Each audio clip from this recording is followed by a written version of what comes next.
YouTube, what's going on? Welcome to the first ever technique tips video. And I don't know exactly how this video is going to go. I have a general idea, but I don't know exactly how it's going to go because this is literally the first video, as you can see if you are clicking on the title. What the goal of this video is going to be is I put on my Instagram story yesterday, which if you don't follow me on Instagram, you can follow me on Instagram at Eric Roberts Fitness. But I put on my Instagram, hey, would you like it if you were able to send me in some of your technique videos, some of your form videos, and I can look over them, give you some feedback, give you some tips, tell you what's right, tell you what's wrong, tell you what to correct, and, you know, just kind of help you out as much as I can. And an overwhelmingly number of people said yes, they would enjoy that. And I think I would also enjoy that as well. So this is how Technique Tips was able to be birthed, and is our first episode of it. If you would like to send in a technique video that I will be able to look over and get back over to you, and obviously you'll have it up on the YouTube channel here, you can do that at the link below. I'll put a picture of it right here, but you can do it at the link below in the description of this video. It's just a very, very simple form. You'll fill out what exercise, you'll fill out some comments and stuff of that nature as well, which by the way, I love everybody who submitted their videos, and I apologize if I can't get to every single video, but leave some comments about the lift so that way I can kind of like see what's going on and give you maybe a bit more direct feedback. And that is going to be what Technique Tips is going to be. I'm not 100% sure yet if it's going to be 3 videos or 5 videos or once a week or once every 2 weeks. I'm going to continue to figure that out for you guys. So without further ado, let's dive into the first ever Technique Tip video. And it's going to be from our guy, George. And George's last name is Dick. So George, you are the man, and I hope you live up to your name, my friend. We got George here doing a deadlift, and honestly, again, he's got 170 kilograms on the barbell, which is roughly about 375 pounds. So number one, man, just massive congrats. That's a lot of weight to be moving around. I think George also said he was working up to a 1RM, which is just, I think he did this for two reps, if I'm not mistaken. So yeah, 2 reps right here. But again, that's just a massive amount of weight to be moving, dude. So you should be very proud of yourself for that. Now, diving into some of the technique tips and so on and so forth, I think number one, you're doing a good job of not super cranking your neck up too much, which a lot of people, like when they get down to the deadlift, they think like, all right, I'm gonna look up, and like they really arch their cervical spine. So good job on not doing that. More or less keeping the chin tucked a tad bit, not looking down, but not looking up. More so just keeping that chin tucked as you're going through the movement. Now, when we talk about potential things to fix, I want you to look at kind of like where your hips are starting and then where your hips are going before the barbell even moves off the ground, right? So notice how just now, the bar is just starting to move right now off the ground, right? Notice where you started your hips from, down here, versus to where your hips went to when the bar finally came off the ground about right here, right?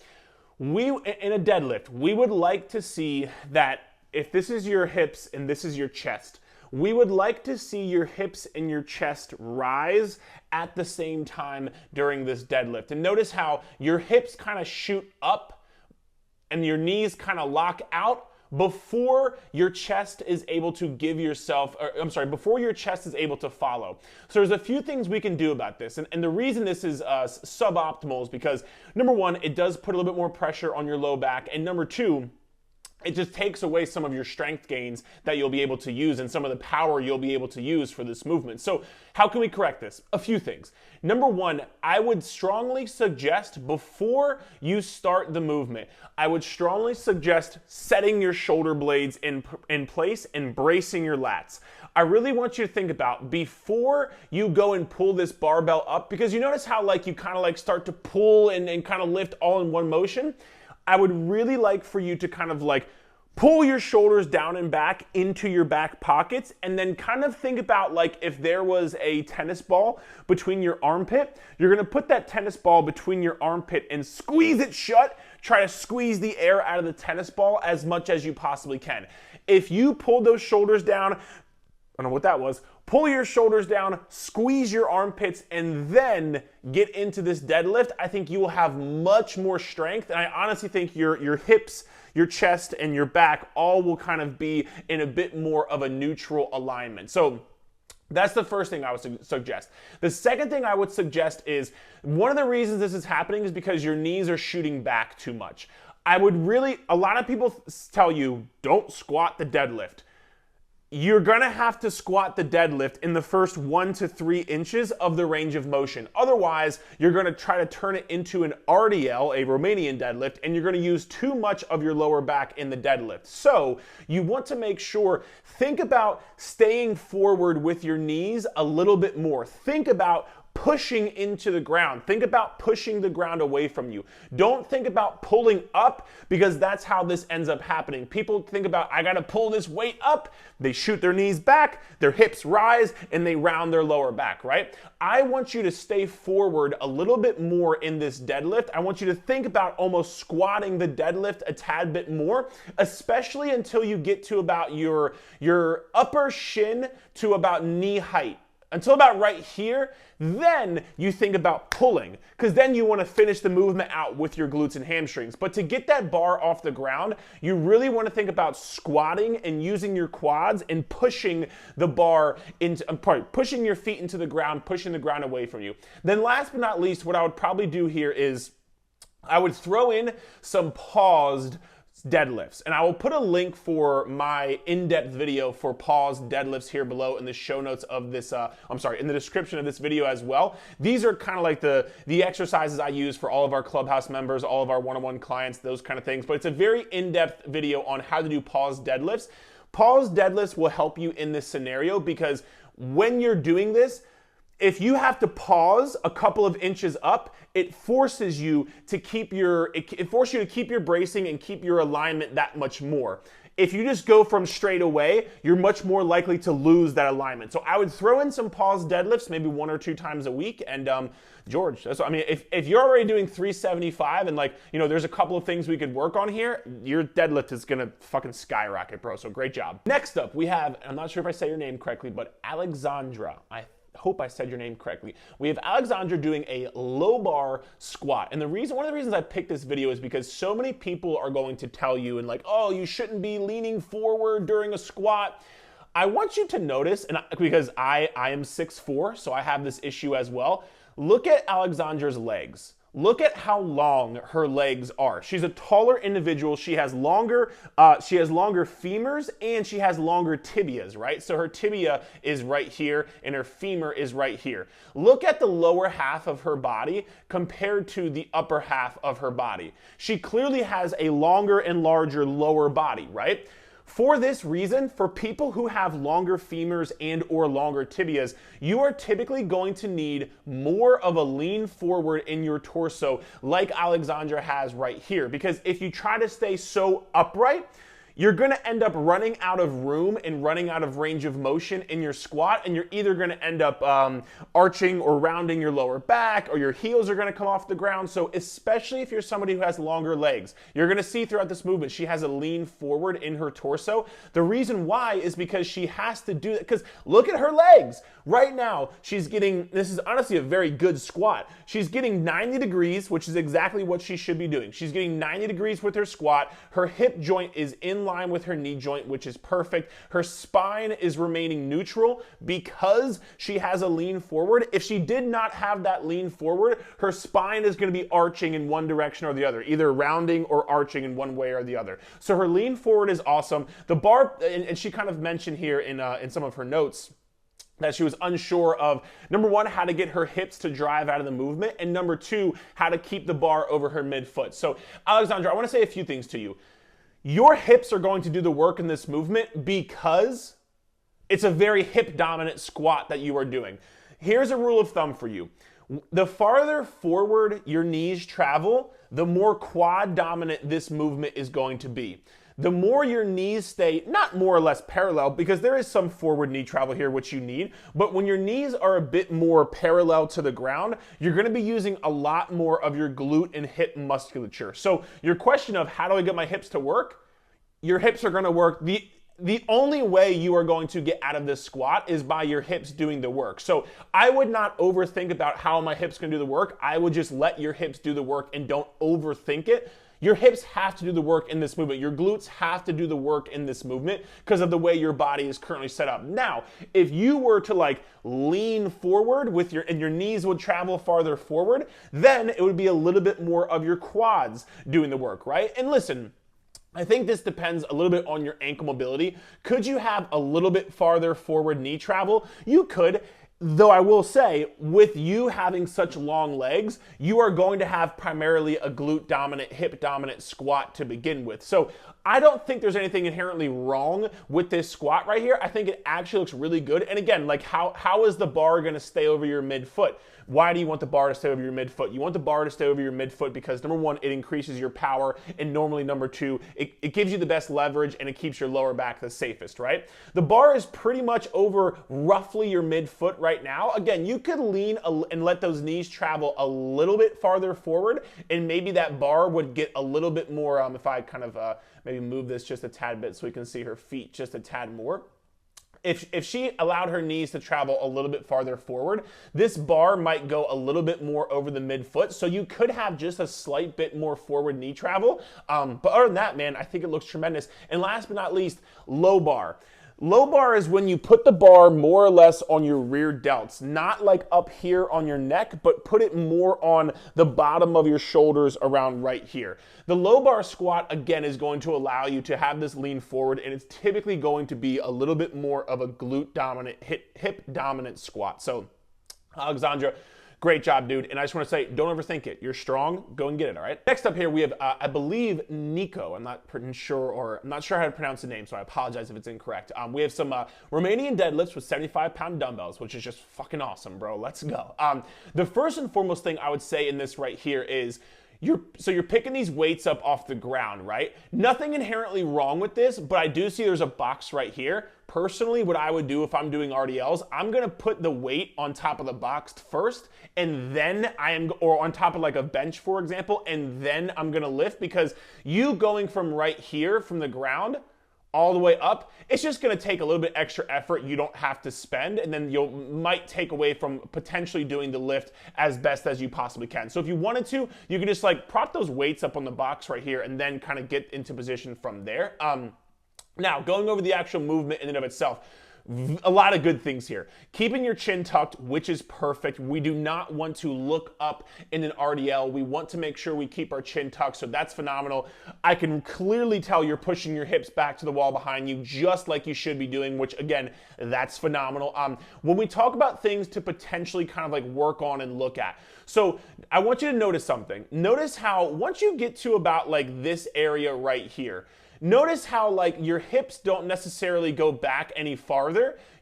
From right here to right here, your hips might move just a tad, but I think you end up kind of almost overextending a bit from the low back right here, right? So notice how like from right here to right there, it almost looks like you're extending from your low back. So what I would do, instead of going all the way down like you are, I'd probably stop about right here and then right here and then pop right back up. Because if you go past right here, you're just gonna get lower because you're using the low back right here. So I'd probably stop an inch or two earlier. And then what I would do, kind of like what I talked about in George's deadlift, just make sure to brace your lats. Make sure to pull those shoulders down into your back pocket. Think about taking a tennis ball, putting it between your armpit, and trying to squeeze the air out of the tennis ball. I think if you do that one thing right there, this movement will be literally perfect, man. So that's what I'd say. And the only other last thing I would say is, when you're doing this,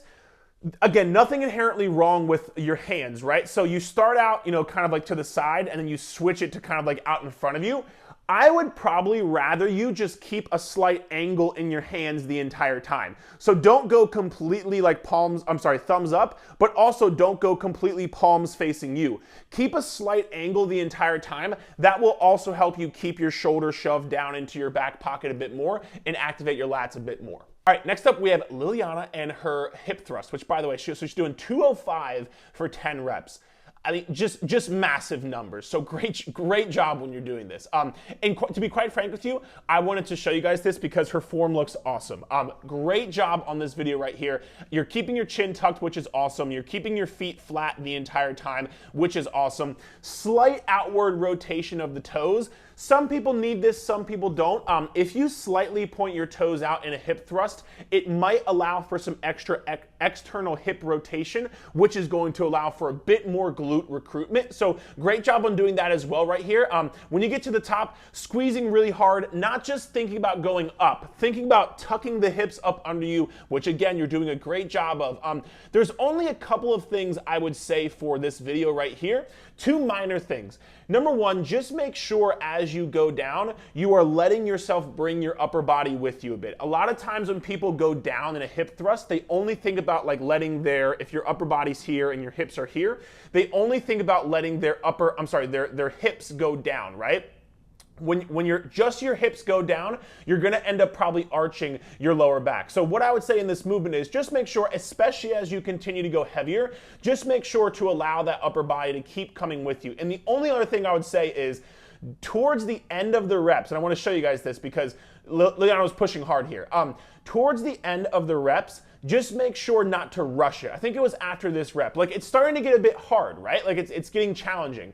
When it gets challenging, just be sure not to rush the reps because it's very, once it gets hard, once it gets heavy, once we get to those last couple of reps, it's very easy to let yourself kind of just like, all right, I gotta get it done. I gotta get it done. Just make sure you keep control. Don't go down too fast. Don't go up too fast. Keep control of the weight even when, and especially when it gets difficult because those are the reps that are going to make the biggest change in your physique. So that's what I would say. And again, the only other last thing I would say, and I couldn't 100% tell from this angle, but just make sure your feet aren't too close together. You definitely want your feet about maybe a little bit outside shoulder width to maybe about hip width. I wouldn't go much wider than hip width, but I would go roughly about a little outside shoulder width to maybe hip width, somewhere in between there. Just don't have them too close. But again, I don't know if it is or is not, but just want to make sure of that. So great job, Leon. All right, last one, guys. So last but not least, we have, I believe, Ani with her squats. And if I say it incorrectly, I apologize. So with these squats right here, again, if there's one thing that we can watch from this video, Ani is not afraid to push herself in these sets. She is like really, really, really pushing it. She's not backing down from the weight. She's pushing herself very hard. Like, I'm honestly very, very impressed. A lot of people tend to not allow themselves to push very hard. She has no issue with pushing herself very hard, which I think is awesome. Now, when it comes to some potential, like, correctments, is that a word? Adjustments, I'm not sure. Adjustments, we'll go with adjustments. Corrections, adjustments, there you go. What we can think about doing is a few things. Number one, I want you to notice the bar on her back. And I kind of talked about this a bit earlier, but the bar on her back, for this particular movement, Ani, I would recommend you maybe moving to a low bar only because notice how when you are going down in your squat, the bar is in one place and then it almost kind of seems like that bar is almost kind of gonna like, topple you over. I think it's because the bar is a little bit too high on your neck right here. So me personally, I'd recommend moving that bar a little bit lower down. I would move it either right below that bony part of your neck and kind of like go in the meaty area, or I would go more on like your rear delt area. Because if you take that bar a bit lower, I don't think you'll have the issue of kind of like letting that bar kind of topple you forward. So that's the first thing. The second thing I would say with the feet right here, what I'd probably do is get a wider stance. So I'd probably like make sure to take yourself a little bit outside hip width and then slightly point your toes outward. Not like a penguin or anything, but slightly point your toes outward as you're doing the movement. So I think that would be a second potential correction to kind of make right here. And honestly, number three, you're doing a very good job of breaking at the hips first. I would just continue to encourage you to break at the hips first, right? Because if you break at your knees too much, it's going to be a bit too much kind of forward pressure on the knees. The heels might come off the ground. So break at your hips first and then sit down into that squat.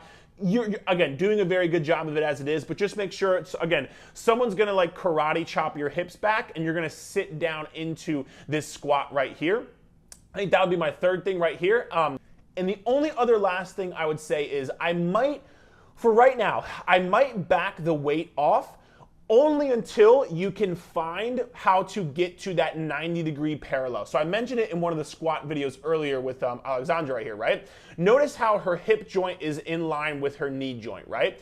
When we're doing a squat, that's what we want to see. So if your hip joint is probably about in the middle right here and your knee joint is right here, we are looking to get these two things in line. So for right now, just for right now, I might back off the weight just a tad bit to allow yourself, make those corrections and adjustments we kind of talked about. Back off the weight, see if you can't get yourself down into that range of motion, which I think you will be able to with the slight adjustments we made, and then kind of take things from there.